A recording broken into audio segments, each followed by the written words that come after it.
Hey everyone, welcome, I guess. I'm going to be doing a video on why I have no front teeth, basically, and the whole story as to what is going on and why, really. It is very, very long, 4 years long. I apologise in advance for not being able to pronounce some things correctly, but I mean, I've got a year left until we're all ready and set to go. So, first things first, in 2011, my last year of high school, I got braces, as a lot of people do. I got them because I was born with a smaller upper jaw, basically. So I had an underbite where my bottom teeth bit in front of my top teeth. So I kind of look like one of those Shih Tzus, a dog, really. So my normal bite was not really like that great. I had jaw clicks, my nose was like a bit further like back in my face, basically just like a whole bunch of things. The reason why I had braces because I was getting a upper jaw surgery. They noticed this, that I had an underbite probably in primary school, like my early memories of getting like the dentist come in and they would make you bite your back teeth together and my front teeth went behind, and they would just try to get me to bite normal and I couldn't. I got braces, I was ready for a jaw surgery.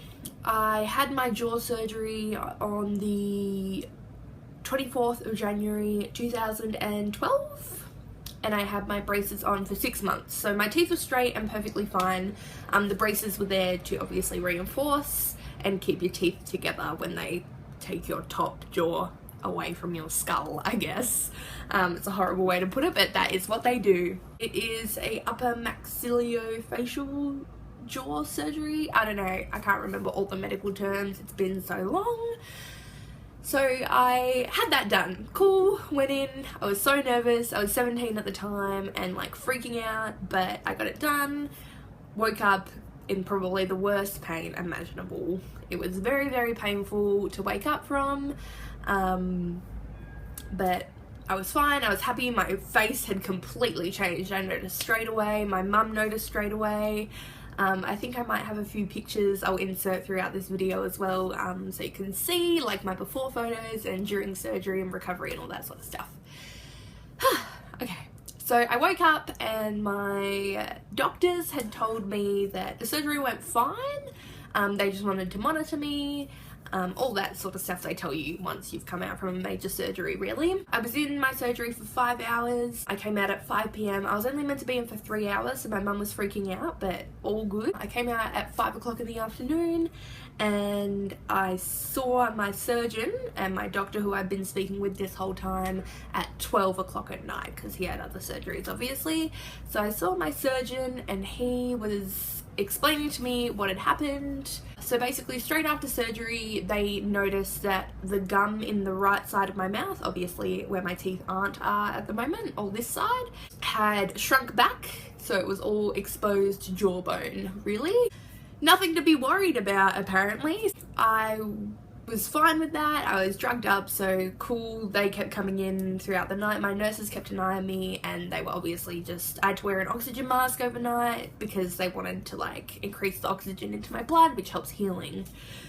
So we did that. I was in hospital for 3 days. On my 3rd day, nothing had changed. It was still all exposed and they weren't really too sure what to do because this rarely ever happens.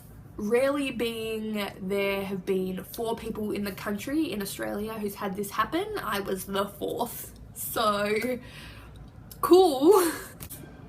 They just didn't really know what to do. So they went to some people over east and asked, like, because I think it had happened in Sydney and Melbourne, maybe, like, to the other people. Got some information on what they should do with me and they put me straight to, like, they sent me straight to a different hospital and I started hyperbaric treatment. Hyperbaric treatment is basically where you go into a cylinder chamber thing, a glass cylinder. They lock you up basically, and decompress the air inside. So it'd be like going up in an aeroplane, going in a submarine. They explained to me that the air pressure would be equivalent to 18 meters below sea level. When they told me that, I'm pretty sure I was still like drugged up, and I thought they were going to put me underwater. Don't know why. So I had my surgery on a Wednesday, I left on a Friday. I left at probably 1 o'clock in the afternoon to go to Fremantle Hospital in WA, because that was the only place that has the treatment in Western Australia in the public hospital vicinity thing. So I went there, my doctor met me there, who had explained this all to me, and basically met all the nurses there, and these nurses were probably the nicest people everyone in my whole hospital journey has been so incredibly lovely, but these people went above and beyond for me. They were so kind. I'm pretty sure last year, I think they moved the hyperbaric treatment to the new Fiona Stanley Hospital. So if anyone in Perth ever needs hyperbaric treatment, you know, some scuba divers, all the nurses and stuff there are so lovely. So I went in to get this treatment. I had my first session the day I left hospital and went there, and you just get a hospital gown on, you lie on a bed, and they put you in the thing, decompress you. There's a TV to watch because you are in there for 3 hours. Like, it is not the most pleasant time, but I mean, it's very beneficial for you. So I basically watched, I think, a few seasons of How I Met Your Mother when I was in there. The sound comes through the chamber, so it was all good. So I did my first session there, and then they had me do 2 sessions a day for, I think, 2 to 3 weeks. I did a max of 25 treatments. So I would leave my house at like 6 in the morning, get there for my treatment at 9 o'clock. 9 o'clock to 12, I would do a treatment. 12 o'clock I would leave, go get some lunch and all that sort of stuff. Come back at 3. 3 to 6 would be my second treatment. So I would do that every day. It was not fun, very mentally draining. So after all of that, my 2 to 3 weeks of treatment, I went back to the hospital. I was seeing my orthodontist surgeons, and I was going to 3 different hospitals in this time. And they told me like it had grown back, all my gum had come back to my canine tooth. Woo! Which was great. Then I stopped treatment for the weekend, I'm pretty sure, and went back to the hospital on Monday, and it had shrunk back to my premolar, which I were a bit annoyed about because they were hoping it would stay. I don't know why it shrunk back, but it did. So we got told that after 20 treatments, I'd done like 22, 23 at this point, hyperbaric wouldn't work anymore. It had done like everything it could, and I got put on probably about 5 different medications. I think it was blood thinners, heart rate pills, I don't know, there was just a bunch, antibiotics. I had some actual shitty, actually I think I have some of the stuff that I had. This stuff, Chloroflor gel, if you can see. Doesn't like to focus. It is a gel substance. It is like a weak Bonjela, and you brush your teeth with it. I was like putting it all on the bone because it keeps it clean. Chlorhexidine is like the mouthwash they give you and stuff. It's disgusting. That was some of the stuff I used, and now I have it now because of the jaw surgery I have recently. Anyway, after all my medication, I had to basically wait it out. They wanted to see what would heal, how it would heal. My gum didn't grow back anymore. It was stopped at my premolar, and I think they gave me a few months, like 2 months, to see like how it would heal up and stuff. All my swelling had basically gone down because hyperbaric speeds up your healing process as well. So I didn't have as much swelling as I should have at that period of time because of all the shit I had to go through. When I got my first jaw surgery, they put in bone plates. So you get them at the back of your molars on the top and the bottom. And that is because they may need to wire your jaw shut when you have it. I didn't need it wired shut, my bite was perfect. The whole surgery in itself ended up being perfect except for this. So my bite is fine, I don't have jaw clicks anymore, which was shocking because they said they would get worse, and it fixed it completely. I was so stoked about that. Oh, I was complaining, my bone plates were going, like, rubbing in my cheeks so bad. I think I even still have scars on the inside, on this side, because they were so far out, they were rough, oh, it was so painful. I had to put like braces wax on them. Oh, in this period of time as well, I got my braces taken off, which was fucking ace. They were concerned about my front teeth because I think they thought that they were starting to die, but they hadn't completely died, like lost all of its blood supply. So my braces came off, I went back in and I was like, I need these bone plates taken out. I'm so, like, I can't deal with them anymore. My mouth was all cut up. So they booked me in for my second surgery 6 months later, and I had my front 2 teeth taken out and my bone plates taken out. Not my front 2, it was my front tooth and the little one next to it. So I had those taken out and they gave me a plate, which I can't fit in my mouth anymore, clearly, because I will explain that soon. This is so long, oh my god. So they gave me a plate, I woke up with my plate in, I had teeth again. I was kind of a bit annoyed and distraught about it. What can you do? I was powering through it. But I was so thankful those bone plates got taken out. You have no idea how painful they were. So then after my second surgery, I had to wait another period of time for it all to heal over, and I think maybe 2 months after that they wanted to wait a year to see how all my gum would heal up, whether anything would die, all that sort of stuff. But the main goal from there was to reconstruct everything. It was to see what would be viable, what would hold implants and bridges, and what wouldn't be. So I think I had monthly checkups, and then they would assess me. I'd go in, these people were like my family by now, I'd seen them so many times. Then a year later they would see how I was at. So that was just after I'd turned 18 at this point. So it had been a year and a bit. Then I went about my life, I worked, did everything an 18-year-old would do. I had the opportunity to get a job working in northwestern Australia, so I went up and did that. I was working there. At this point I had like a 3-month period. They saw me, wanted to see me in 3 months again, so I got this job and I was planning on flying back down for it, doing my appointment and whatever. I was earning very good money when I was working in North WA, and I saved up my money to move interstate. I didn't want to live in Perth anymore. I didn't think anything was really going for me. I'm a very driven person and I wanted to kind of just further my career and my experiences.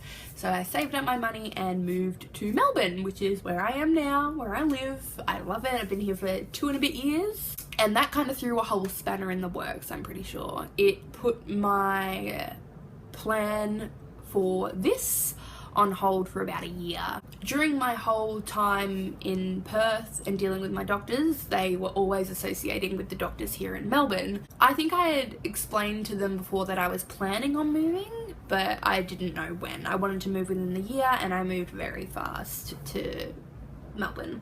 I called up the Perth hospital and said, look, I've moved, is it possible to get my case transferred here? And they were like, yeah, sure, no worries. Transferred me here to the hospital, and I think it took a while. My files didn't get sent over. It was all just kind of a bit of a mess. I felt really annoying though when I was calling up and being like, hey, my thing's not here yet, I haven't gotten an appointment, and I was coercing between the 2 hospitals. They finally got my case and they finally took me on. So I got my appointment for Melbourne Hospital. Went in, they assessed me. Literally every doctor I met said, hey Richelle, I've heard of you. which was a bit weird, a bit surreal that I'd never met these people before, but they knew who I was. At the time, this is probably going back last year now, early last year. Wait, we're in 2016, early 2015. One of the doctors who I'd been seeing in Perth had been here. Like they all switch around because that's just what they do. And he wanted to see how it was going, obviously like report back to Perth being like, hey, Richelle's doing all good. Was it at that point? It was basically the first year of them having my case here was, what do we do? Because I think I kind of stuffed it up by moving, but they wanted to fix me. Perth wanted to fix me. Perth had said that basically everything was going to be paid, because when I signed my waiver for surgery, this wasn't in there. This wasn't in this is what could happen. Like obviously they say you're going to get swelling, there's the like chance of like blood clots or whatever, I can't remember, but they never said you can lose a lot of bone and teeth, because it's happened before, obviously, because it's so rare. So both surgeries and both departments had to coerce with each other to see what they were going to do, basically. I have met the head of the maxillofacial department, I think, for both hospitals. I'm not too sure if he deals with everyone, but he's great. Literally one of the best doctors, so kind to me, and he has made basically all the decisions of what happened next. I had the option of getting a bone graft in my face to replace the lost jawbone from either my hip or my fibula. They wanted to take it from, first I got told they were definitely taking it from my fibula because it has a blood supply through that bone and they can just connect the blood supplies when they put it in. Your hip doesn't necessarily have that, so literally when they remove your fibula, it'll still have a blood supply going and then you'll put it in. When you remove it from your hip, it doesn't have it for however long it's out of your body to put in. They didn't want to like risk not having bone in there to lose blood supply, do you know what I mean, because of all of what's happened before. Then it was decided my hip was the better option. There's more bone in your hip, you can take like it'll fall away sometimes because like they put a lot in there. And then yeah, that's it really. They decided bone from my hip was the way to go. So I got booked in for a surgery in this year, it was 2016, March 2016, to get a bone graft. Didn't think that had ever happened to me. So basically they took about that much bone from my hip and put it here, so I have hip bone in my face, which is why I don't have a plate at the moment. This is why I can't really wear anything teeth wise. Yeah, now I'm 2 months in, almost 2 months into having this heal up. I had a little teensy bit of bone fall away from the back because it was exposed. It wasn't too much, it was literally just like a sliver, can't even say sliver. My next appointment is next week actually, and they are gonna see how I'm healing up, what's going on. There's a bit of puffiness around this tooth. Is it gross to show teeth on camera? I think so. Yeah, so you can kind of see here that my gum is like right down to the bottom of that tooth, just because like it's still healing. Like the puffiness will go away, and once the puffiness has gone away, you are really ready to move on to the next step. I am all set in for implants. I think I'm getting 2 or 3 implants. I'm gonna get the rest of it, my teeth will be a bridge. Oh my god, I missed a spot. Before this whole thing happened, I had 3 more teeth taken out. My other front tooth and these 2 teeth. Ooh. The reason why they took them out was because they weren't viable, they weren't strong enough to hold an implant or a bridge next to it, and yeah, so that was the reason why they'd taken those out. So yeah, next step is putting the implant. So the implant is actually the screw bit that goes into your bone. They will be putting those in next once I'm all healed up. And then that'll be my, I think, final surgery, they said. I could either have 1 or 2 more surgeries. The next one will be to put the implant screw bits in, and then the second one can either be me sitting in a dentist chair awake and then putting my implant caps in with the bridges, or I'll go into surgery for that. But here we are. I mean, 4 years later, and I'm still very happy it happened. I'm annoyed I don't have a plate with some teeth on it. I actually have, this is probably going to be very weird to show. It's always a bit of a party trick with some people because they're like, oh, you're 21 and you're missing teeth? So this can't actually, it's kind of gross, fit in my mouth anymore, but it would sit here. So I would obviously have front teeth. It can't fit in my mouth anymore because this front bit here, that is now jawbone. So I guess we're gonna say goodbye to the old teeth. Cool party trick. I would always take them out when I would drink, which is embarrassing, but, and some retainers. Teeth are so weird to talk about. I think it has been a very good learning experience for me. It has, I don't know, just kind of proved that people can get through anything. I work in a bar, so people think I get into fights, or I've gotten into a fight because of it, but it also like gets me to bring up a story of my, literally my 20s has been this. I will probably film some more things as we progress through my journey, and I think it'll be pretty exciting to have teeth again and show you guys. Bye.